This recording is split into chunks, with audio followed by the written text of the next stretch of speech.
Donald Trump, encore et toujours au centre de toutes les attentions.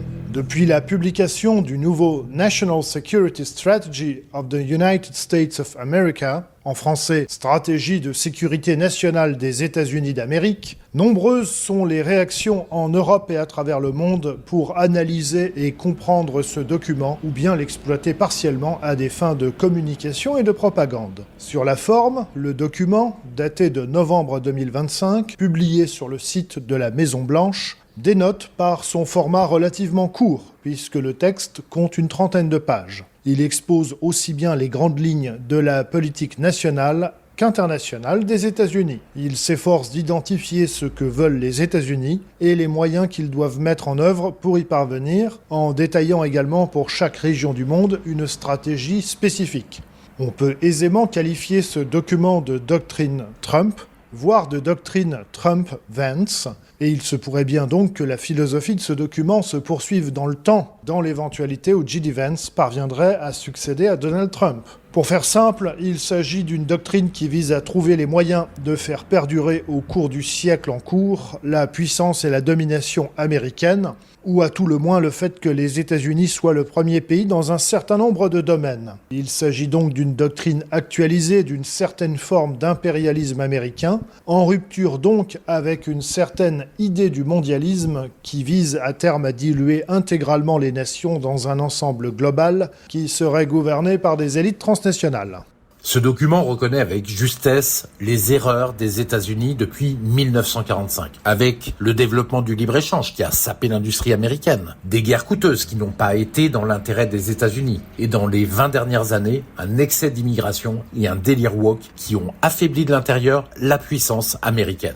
Trump affirme sa volonté que les États-Unis restent la première puissance mondiale et le pays le plus riche du monde. Les États-Unis se replient sur l'Amérique du Nord et du Sud, continent qui est leur chasse gardée. Pour le reste du monde, les ambitions sont moins fortes. Il s'agit de garder de l'influence et de sécuriser les grandes routes commerciales. La Chine y est présentée logiquement comme le grand rival des États-Unis, pour le titre de première puissance mondiale. Trump veut y faire du containment de la puissance industrielle chinoise en réduisant ses exportations vers les États-Unis, mais aussi vers les alliés européens. C'est un appel net aux Européens à augmenter aussi les droits de douane vers la Chine. Ce qui a fait bondir les leaders européens ce week-end est la forte critique concernant l'Union européenne. La description est factuelle et fait mal. L'Europe est un continent qui s'affaiblit économiquement et qui s'effondre encore plus rapidement au niveau civilisationnel à cause des flux d'immigration. Le document reprend aussi le discours de J.D. Vance. L'Europe pratique la censure de la liberté d'expression et la suppression de l'opposition politique.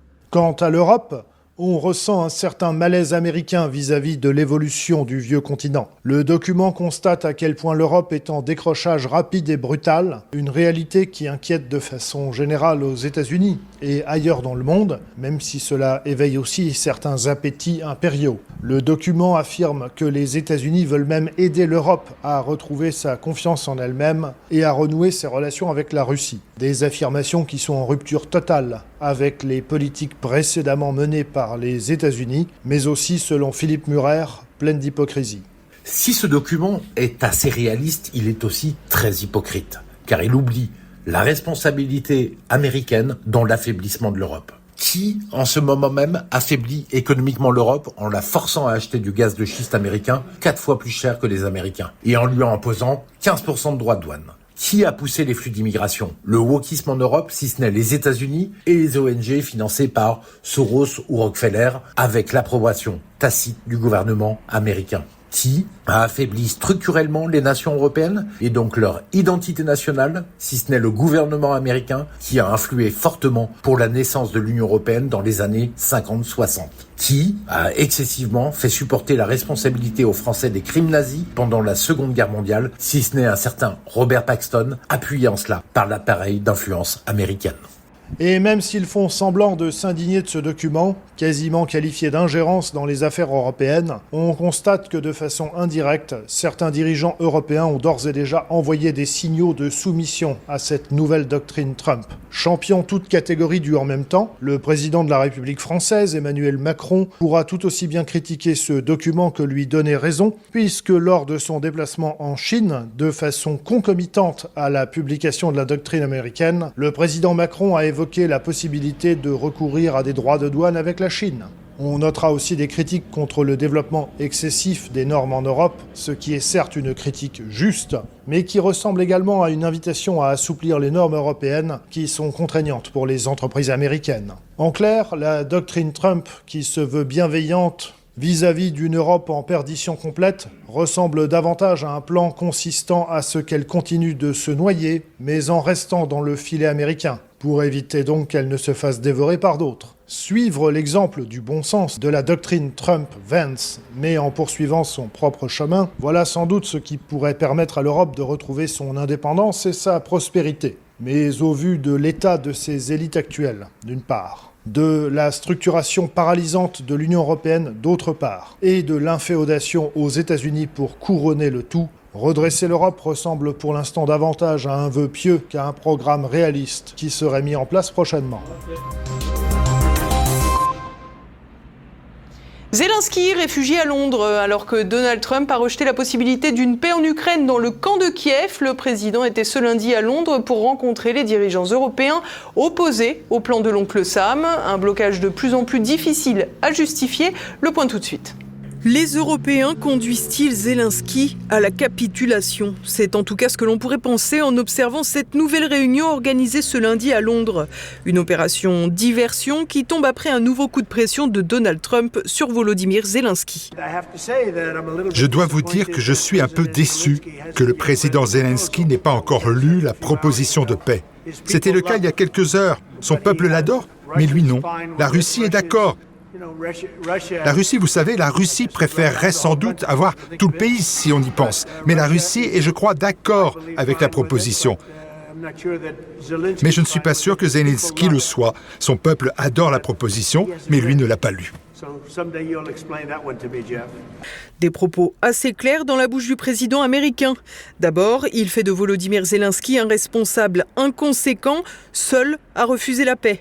Il appuie également sur la rupture entre le président, en mal de mandat depuis 18 mois, et sa population. Une attaque qui tombe juste alors même que la colère des Ukrainiens est exacerbée par les récentes révélations des affaires de corruption de plusieurs proches de Volodymyr Zelensky. Ensuite, Donald Trump décrit la Russie comme une puissance qui accepte un compromis pour sortir de la guerre. Cette manœuvre américaine a toujours le même but, rejeter la responsabilité de cette guerre déclenchée par l'État profond de Washington sur quelqu'un d'autre. Un quelqu'un d'autre qui sera sans nul doute l'Europe, comme le laissait deviner Emmanuel Macron depuis la Chine la semaine dernière. Il ne faut surtout céder à aucun esprit de division entre Européens et entre Américains. Nous avons besoin des États-Unis d'Amérique pour avoir la paix. Les États-Unis d'Amérique ont besoin de nous pour que cette paix soit robuste et durable. Et donc, il n'y a pas de schéma dans lequel la paix durable en Ukraine se fait sans un travail conjoint des Européens, des Américains, des Canadiens, des Australiens, des Japonais, de tous ceux qui sont autour de cette table et qui sont dans cette coalition. Une histoire cousue de fil blanc, déconnectée de la réalité, aussi bien sur la situation militaire en Ukraine que sur la désunion de l'Union européenne. En effet, la réunion londonienne de ce lundi fait essentiellement la part belle aux ersatz néoconservateurs désormais incarnés par Keir Starmer, Friedrich Merz et Emmanuel Macron. Obsédés par le conflit en Ukraine, dans la mesure où il leur permet de s'évader du marasme national dans lequel ils sont chacun empêtrés, les trois dirigeants européens ont à cœur de continuer d'arroser le champ de bataille et la corruption d'État avec l'argent des contribuables. Une orientation qui fera donc beaucoup plus les affaires de la Russie que le plan de paix de Donald Trump. En effet, dès lors que les combats se poursuivent, Moscou gagne du terrain. Une opération européenne qui pourrait donc conduire l'Ukraine tout droit vers la capitulation forcée.